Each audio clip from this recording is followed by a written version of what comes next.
Kita. Hindi, sa'yo yan, sa'yo yan. Oo. Ano lang yan, bigay din yan ni isang kababayan. Doon, tapos na. Hello, good evening mga ka-idol. Biyaherong Pagtapang Vlog, nandito na naman. Yung guys, magpapasalamat lang po ako. Bilang pasasalamat po sa isa na naman po na ipinakilala sa atin na isa pong kaibigan. Na isa po siyang kababayan na isang Muslim na kahit pa paano naman ay nakakaangat naman po sa buhay. Marami po siya sa akin na mga ibibigay na mga pambigay din po natin na mga grocery at iba-iba pa po nanggaling din po mismo sa kanilang tindahan.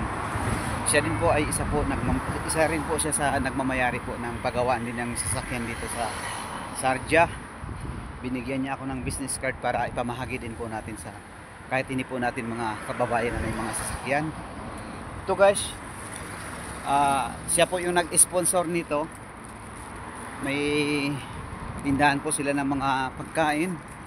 Binigay niya po ito sa akin dahil alam niya po na tumutulong ako. Pero ang gagawin naman po ni Biyaherong Pagtapang Vlog, yan.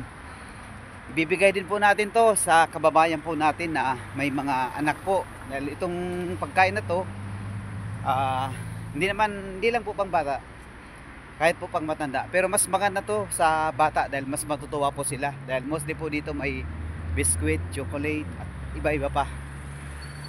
Salamat talaga Madam Nuhaini, isa po siyang kababayan po natin na Islam. Maraming salamat talaga sa pagbibigay mo ng pagkain para ipamahagi din po natin sa iba po natin na kababayan. Lalo na pinangako niya, kinuha po niya yung contact number ko. Siya na po mismo yung maghahati dun sa bahay para magdala lang po, mag-aabot po ng pambigay din po natin sa iba po natin na mga kababayan na nangangailangan. Madam Nuhaini, maraming salamat talaga. God bless talaga. Maraming salamat. Hulog ka talaga ng langit. Thank you so much talaga, Madam Nuhaini. Thank you so much po. Yan, may mga matutulungan na naman po tayo ng mga iba na naman po natin ng mga kababayan. Salamat dahil nakikilala na po tayo. Nire-repair po tayo sa iba po natin ng mga kababayan dahil kilala na po nila na tumutulong po tayo, hindi lang po sa larangan ng pagtulong. Nandiyan po tayo, kahit anong bagay lang po na alam po natin nararapat, na alam po natin na tama, nandun po tayo sa way na yon. Maraming salamat talaga po mga ka-idol. Thank you so much po, Madam Nuhaini. Salamat talaga sa pagbibigay mo. The best ka talaga. Thank you so much po, Madam Nuhaini. Thank you. Yan guys yung binigay ni Madam Nuhaini, barbecue coated peanuts.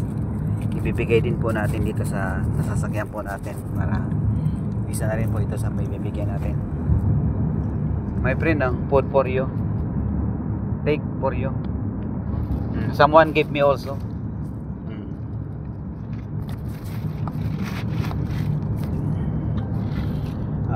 Napakalaking bagay talaga yung nakikilala tayo at nakakatulong tayo sa kapwa, at sila din po yung mismong gumagawa ng paraan para makilala nila tayo at makapag-abot din po sila ng mga bagay na ibibigay sa akin na ipapamahagi din po natin sa iba.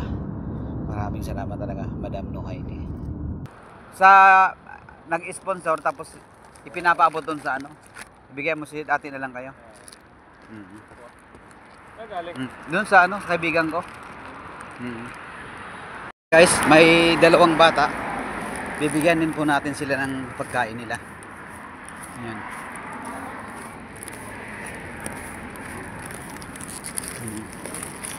Boy! Yeah.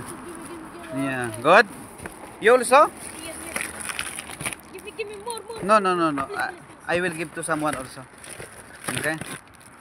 Okay? Good? Yeah, do for you. Thank you, no problem. Ngayon, nakapagbigay po tayo ng pagkain. Kita. Hindi, sa'yo yan. Oo. Ano lang yan, bigay din yan ni isang kababayan. Doon, tapos na. Namigay na ako. Ngayon, doon lang. Mayroon ba ako ibibigay sa'yo doon? Bukas na lang, pagpunta ko sa inyo. Siad! Yan, eksakto guys. Nakita po natin si Siad. Yan, si Siad. Ano kaya, kunin ko muna yung pagkain sa bahay. Kabayan, ibibigay po natin to na hindi natin inasan si Shadrin pala. Yan pa. Namigay talaga ako. Nagkataon lang. Ay, Na hindi ko naman inaasahan guys na nandito pala si Shaad. Yan, magbibideo kami ni Shaad. pupunta kami. Yan si Shaad.